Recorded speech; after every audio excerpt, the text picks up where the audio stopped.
Asalaamu calaykum. Waa qaybtii labaad ee barnaamijka darooyinka. Qaybtan waxaynu ku soo qaadanaynaa maandooriyaha nooca loo yaqaano opium. Waa geed laga helo miro ubax leh oo aan bislaan. Geedkaas loo yaqaano poppy. Waa ubax u samaysan sida kiniinka capsule-ka, waxaana kasoo daata dareere dheecaan sida dareeraha dheecaankaas oo u eg sida ciinko kale, iskuna dhedhegaya sida xabagta oo kale ama isjijiidanaya. Isla dheecaanka kasoo yaaca geedka ayaa loo adeegsadaa dawooyin kimikaal ah si loo soo saaro ama loo sameeyo maandooriyaasha nooca morphine, codeine ama heroin. Dhammaan daawooyinka geedkan laga helo waxaa loo yaqaanaa opioids. Inta badan qaab dhismeedka kimikaaleed ee opiumta waxaa ku jira oo ugu badan alkaloid, waxayna bedeshaa habdhiska shaqada neerfaha dhexe ee maskaxda, taasoo loo adeegsan karo caafimaad ahaan. Haddaba waxaa la yaab leh in wadanka ugu badan ee daroogada opiumta soo saara uu yahay dalka Afghanistan. 40% waa wadanka u dhoofiya opiumta Yurub iyo Mareykanka. Inkastoo daroogadan oo dalka Afghanistan uu keenay Mareykanku waqtigii dagaalkii qaboobaa ee dadka Afgaanku ay kula jireen dagaalka Midowgii Soviet. Istaraatiijiyada daroogadu waa qayb aad u weyn oo ka mid ah dagaalada ugu waaweyn ee la rabo in bulshadan lagu ciribtiro. Dagaaladii daroogada ee ugu waaweynaa waxaa ugu caansan dagaalkii Ingiriisku uu ku qaaday bulshada Shiinaha si wax u qabsan waayaan, bulshaduna u noqoto mid ducfi ah oo maandooriyuhu dilooday. Muddo aad u badan dalka Shiinuhu wuxuu la daalaa-dhacayay musiibada daroogada ee wadankiisa soo gashay, taasoo shacabkii ka dhigtay shacab baaba ah oo ay hadheeyeen dambiyada dagaalka, isdiilka iyo xanuunada nafsiga. Iyo weliba bulshadii oo noqotay mid baaba ah oo haba yaraatee wax soo saar aan lahayn. Dagaal iyo halgan dheer kadib, dowladda Shiinuhu waxay ka guuleysteen daroogadii Ingiriisku wadanka Shiinaha kusoo gelin jiray sida qasabka ah, waxaana dib boorka iskaga jafeen sanado badan oo darxumiyo saboolnimo daashatay. Maantana waa ka ay caalamka haystaan ee ay noqdeen quwadaha adduunka ugu waaweyn. Waxaa kaloo aan iyadana la ilaawi karin dagaalkii daroogada ee Colombia 70-maadkii ilaa 90-maadkii, dhibtii ay soo mareen, taasoo dowlado badan ay dabada ka riixayeen. Si kooban, daroogadu waa qayb qarnigan ka mid ah dagaalka, weliba noociisa ugu xun, taasoo bulshadan lagu baabi'in karo qiyamkeeda, sharafteeda, diinteeda iyo dhaqankeygaba. Bulsho daroogo baratay ugu dambeyn iyagaa is cunaa, waxaana tusaale kaaga filan bulshadeena Soomaaliyeed sida qaadku u dilooday wadankeena ama bulshadeena. Dhaqaalihiina ugu badan waxa uu ku baxaa cunida qaadka.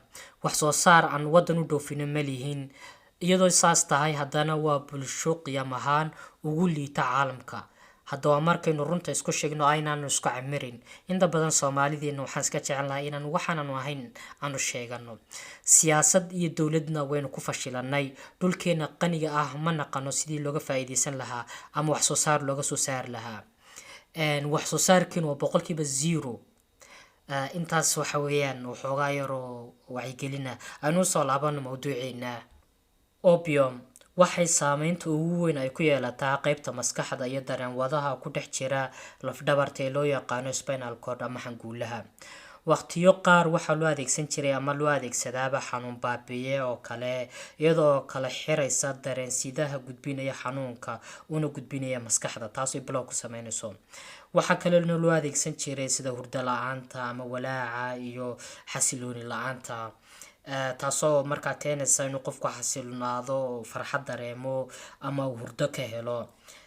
Waqtiyo qaar waxaa loo isticmaali jiray xataa in lagu istaajiyo qofku markuu fuuq baxayo kale ama caloosha dhaqaaqdo, taasoo yacni ku sameynaysa murqaha passive inay dhaqaaqooga yareeyaan. Xataa mararka qaarkood waxaa loo isticmaali jiray qofka markuu qufaca fara badan uu leeyahay ama qaliin uu galo kale si uu jidhkiisu xasiloon u dareemo. Geedkan opium asalkii hore waxaa la sheegaa in laga helay dalka Turkiga. Assyriankii hore waxay u isticmaali jireen dawo dhaqameed ahaan.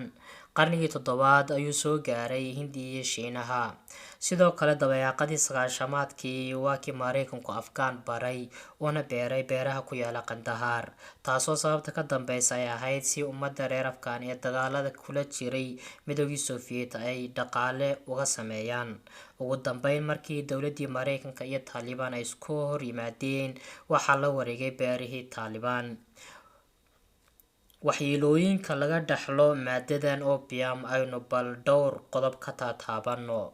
Marka uu qofku maadadan uu isticmaalo daroogada ah, wuxuu dareemaa si socodka dhiigga oo isdhima ama qaraaca wadnaha oo isaguna aad isku dhima, isagoo qofku jidhkiisa meel ka mid iska dhaqaaqdo isagoo oona amrin, amar laan iska dhaqaaqo, ama gacantiisa oo kale iska dhaqaaqaysa isagoona amrayn ama qaban karin. waxaa kaloo kamid iyadana dareen oo qofku dareemo sidii inuu qof taabanayo kale ama qof uu gujinayo kale, ama isagoo dareemo in dharkiisa ku dul qoyan yihiin laakiin dharkiisu waa qalalan yihiin, ee dareen oo humaag beenaada u sawirmaya. waxaa kaloo iyadana kamid ah in oo qofka aragtidiisa ay ku furmaan shucaac ama aragtidiisu isbedesho. dadka la qabatimay daroogadan waxaa iyakuna ama aad addict ugu noqday, waxaa intaan kor kusoo sheegnay usii dheer inay maqlaan codad magacooda ku dhawaaqaya ama cod qof kale ay maqlaan iyadoona waxaan wax jira ahayn, ama ay arkaan wax dadka kale aanan u muuqan. waxaa kamid a iyakoo indhaha kala haya inay riyoodaan, maba jiifaba uu taagan yaha laga yaaba, waxaa riyus ka galaya isagoo indhaha kala haya. waxaa kale oo ku dhacaya depression. waxyaabahaas marka waxyaabaha kamid ah in side effectiga ama waxyeelada ay qofka u geysato. ugu dambeyn qofku ama uu isdilaa, ama wuxuu dhintaa wadne istaag, ama wuxuu dhintaa neefta ku dhegta maadaama xubnaha shaqada murqaha u qaabilsan neeftuurka iyo qaraaca wadnaha iyo waxaas ay gabayaan shaqadooda oo ayna amar ka qaadanaynin maskaxda. inta badan geedkan opium-ta qaabka ay u qaataan waxaa kamid ah inay si kinin ahaan u qaataan, ama isagoo irbada jiro ay isku duraan, ama sidii sigaarka kale ay u cabaan. marka waxyeeladiisu aad u badan tahay, bulshadeenana ilaahay ha ka qabto kuleyto waxyaabo aad u khatar badan weeyaan oo ummadan halaagi. gabagabadii waxaanu soo qaadanaynaa raggii ugu caansanaa ka ganacsiga daroogada mid kamid ah, Pablo Escobar Gaviria, aabihii mukhaadaraadka qarniga, dilaa, argagixiye, samafale, maskiin caawiye, intaba. soo layaab maaha? waa layaab. isagoo dilaa ah ayuu haddana masaakiinta caawin jiray, isagoo argagixiye ah ayuu iskuulada dhisi jiray, isagoo haddana meelo fara badan qarxinaya, isagoo gaangister weyn ah ayuu haddana hosbitaalo dhisi jiray. Pablo Escobar wuxuu dhashay sanadkii 1949 dalka Colombia. wuxuu ahaa hogaamiyihii shabakadii maafiyada ee loo yaqaanay Medellin Cartel, wuxuuna ahaa dambiilihii ugu maalqabeensanaa uguna hantida badnaa ee caalamka soo maray, isagoo hantidiisa lagu qiyaaso 30 bilyan iyo wax ka walow ay u baahan tahay inaan barnaamij gooniya kaga hadalno Pablo Escobar Gaviria, maadaama sheekadiisu aad u badan tahay oo aan halkan barnaamijkan kusoo koobi karin, waa inaynu mawduuc gooniya u sameynaa. laakiin waxoogaa maadaama barnaamijkan yahay barnaamij dhextaal ah oo daroogooyinka, waa inaanu soo qaadanaa dadkii ugu caansanaa dhextaal uga dhignaa ka ganacsiga daroogooyinka.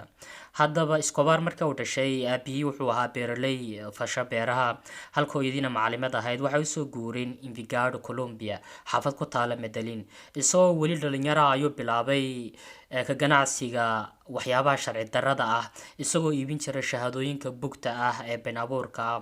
wuxuu kaloo xadi jiray oo tahriibin jiray qalabada muusiga, iyo isagoo xadi jiray dhagaxda qubuuraha lagu xardhay ee magacada lagu qoray dibna u iibin jiray. waxaa kaloo caan ku ahaa inuu gawaarida xadi jiray, bankiyada dhici jiray. xadhigiisii ugu horeysay waxaa la xidhay 1974. kabacdi waxa uu sameeyey inuu u diga rogto ka ganacsiga daroogada cocaine-ta, wuxuuna u safri jiray Peru ilaa Ecuador, Bolivia, isagoo kasoo qaadi jiray daroogada cocaine-ta. haddaba 1974 ayuu wuxuu aasaasay shabakadii weyneed ee Cartel Medellin, taasoo madax u noqday, waxaana xulafo kula ahaa walaalihii Ocho ee Juan David iyo Jorge Luis iyo Fabio. dabeecadii 80-aadkii uu awoodeystay, awood fara badan buu yeeshay, maal fara badanna uu yeeshay.